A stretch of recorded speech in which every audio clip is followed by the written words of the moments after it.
Song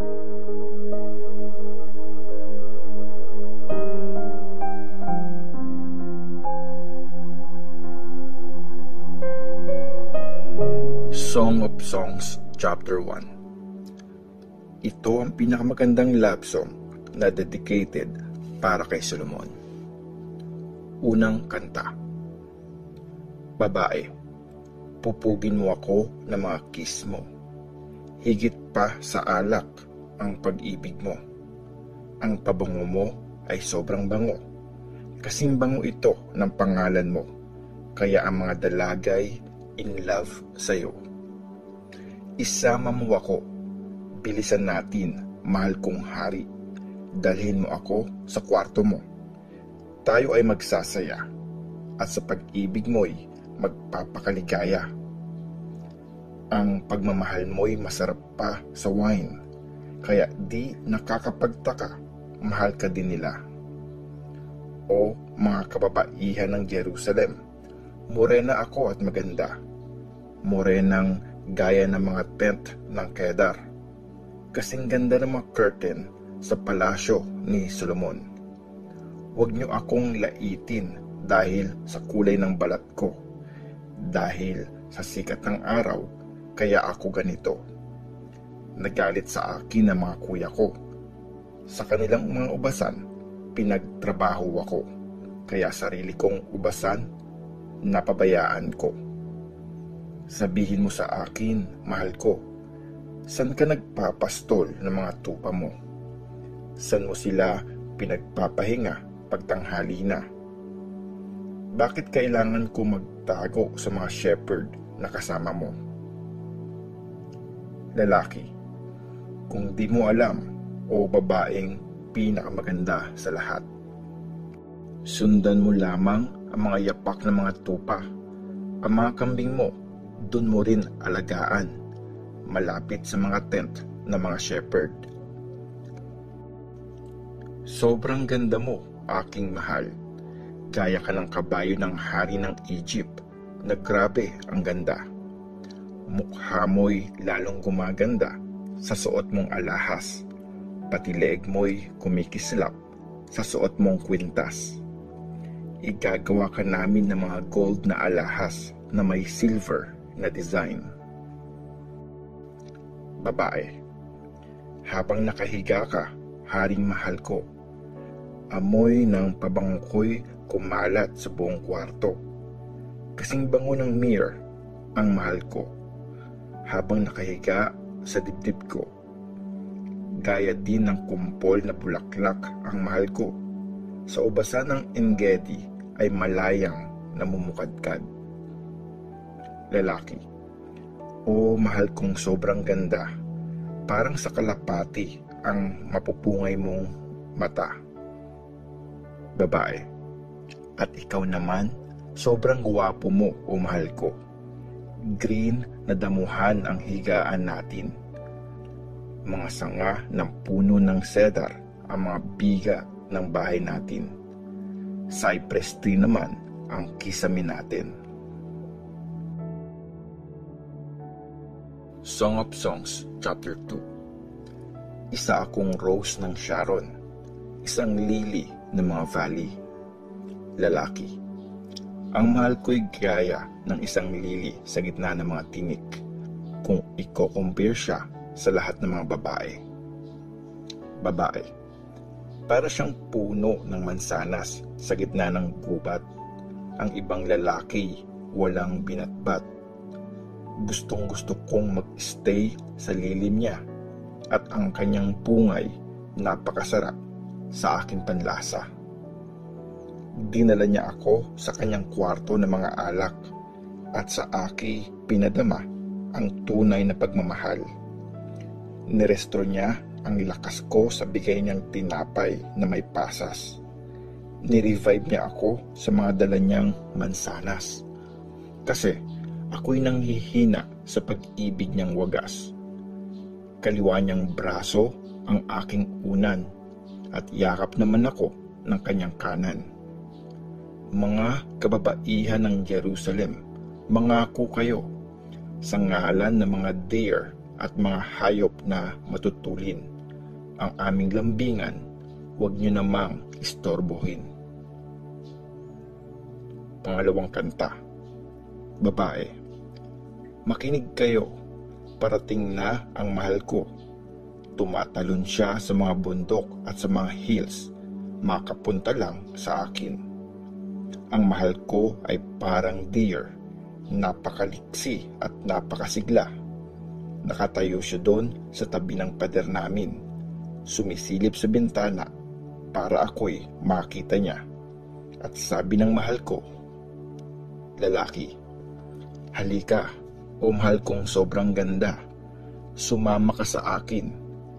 Lumipas na ang taglamig sa lupain. Buhos ng ulan ay natapos na rin.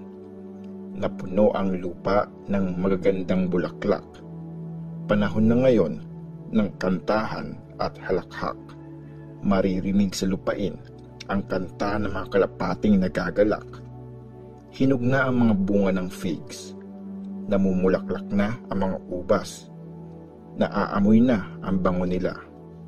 Halika na, mahal ko, o mahal kong sobrang ganda, sumama ka sa akin. Para kang kalapating nagtatago sa mga bato. Lumabas ka na dyan para ganda mo'y makita ko. Gusto ko ring marinig ang malambing na boses mo. Asong gubat na naninira ng ubasan ay hulihin, kasi namumulaklak na ang ubasan natin. Babae. Sa akin lang ang mahal ko, sa kanya lang din ako. Sa gitna ng mga lili, pinapakain niya ang kanyang mga tupa, hanggang ang umagay dumating at nawala ang dilim. Bumalik ka na, mahal ko. Bilisan mo, gaya ng tumatakbong batang deer. Song of Songs, Chapter 3. Tuwing gabi sa aking higaan, mahal ko'y aking hinahanap, pero di siya makita kahit na sa pangarap. Bumangon ako at sa city ay naglakad. Pinuntahan ko ang mga kalye para hanapin ang mahal ko. Hinanap ko siya pero di ko siya makita. Instead, nakita ako ng mga bantay sa city. Tinanong ko sila, nakita niyo ba ang mahal ko? Di pa ako nakakalayo sa kanila. Ang mahal ko'y akin nang nakita. Hinawakan ko siya at di na pinaalis pa, hanggang madala ko siya sa bahay ng aking ina, sa higaan kung saan ako'y ginawa. Mga kababaihan ng Jerusalem, mangako kayo sa ngalan ng mga deer at mga hayop na matutulin. Ang aming lambingan ay huwag niyong istorbohin. Pangatlong kanta. Babae. Sino ba itong parating na galing desert, gaya ng mapangong usok ng myrrh at frankincense, mga papangong tinitinda ng mga negosyante? Tingnan mo si Solomon na sakay ng trono niyang pinapasan. May nakapaligid dito na 60 na mga warrior, mga magigiting na mga sundalo ng Israel. Bawat isa ay may espada at magaling sa gera. Kahit madilim, laging ready lumaban. Ang magandang trono na ito, ginawa mismo ni King Solomon. Ginamit niya'y matitibay na kahoy ng Lebanon. Mga poste nito ay may cover na silver at ang sandalan nito'y ginto. Violet naman ang kutso nito. Buong pagmamahal na ginawa ng mga kababaihan ng Jerusalem. Masdan niyo si King Solomon, mga kababaihan ng Zion. Suot ang koronang inilagay ng kanyang nanay nung araw mismo ng kanyang kasal, ang pinakamasayang araw sa buhay niya. Song of Songs, Chapter 4. Lalaki. O mahal kong sobrang ganda, parang sa kalapati ang mapupungay mong mata na natatakpan ng belo mo. Makintab mong buhok ay gaya ng mga kambing na bumababa sa gilid ng Gilead. Mapuputi ang mga ngipin mo, parang tupa na bagong gupit at linis. Walang bungi kahit isa, lahat pantay-pantay. Magaganda ang lips mo at mapupula. Pag nagsalita ka, bibig mo'y nakakahalina. Tulad ng hinating pomegranate ang pisngi mong namumula na natatakpan ng belo mo. Ang leg mo'y parang tower ni David, pinaganda ng mga kwintas na para mga shield ng mga bayani. Ang dibdib mo'y parang deer na magkapares, kambal na deer na kumakain sa gitna ng mga lili, hanggang sa umihip ang hangin ng umaga at ang dilim ng gabi ay mawala na.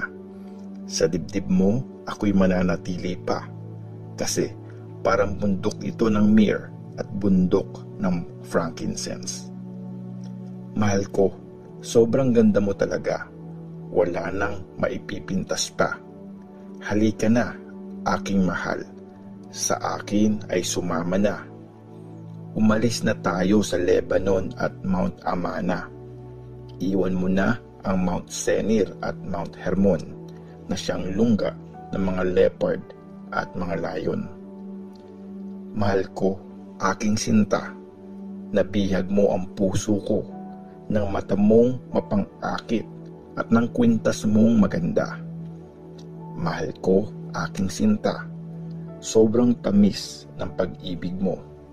Mas masarap pa kaysa anumang wine at ang bango mo'y walang kapantay. Mahal ko, parang honey ang lips mo. Ang dila mo'y parang gatas at honey, at ang bango ng Lebanon na aamoy sa damit mo. Mahal ko, aking sinta, para kang private na garden, parang fountain na binakuran. Doon ang halaman ay magaganda, parang garden ng mga pomegranate. Kakaiba ang sarap ng kanyang mga bunga. Di nauubos doon ang mabangong henna at nard. Pati lahat ng klase ng pabango sa mundo, saffron, calamus, cinnamon, mga aloe, frankincense at myrrh. Kagaya ka rin ng fountain sa mga garden, bumubulwak na tubig na galing sa Lebanon. Babae, umihip ka, hangin galing sa north. Umihip ka din, hangin galing sa south. Umihip kayo sa garden ko at tangayin ang amoy ng bawat pabango. Hayaang pumunta ang mahal ko sa garden niya at mag-enjoy sa pinakamasasarap na bunga.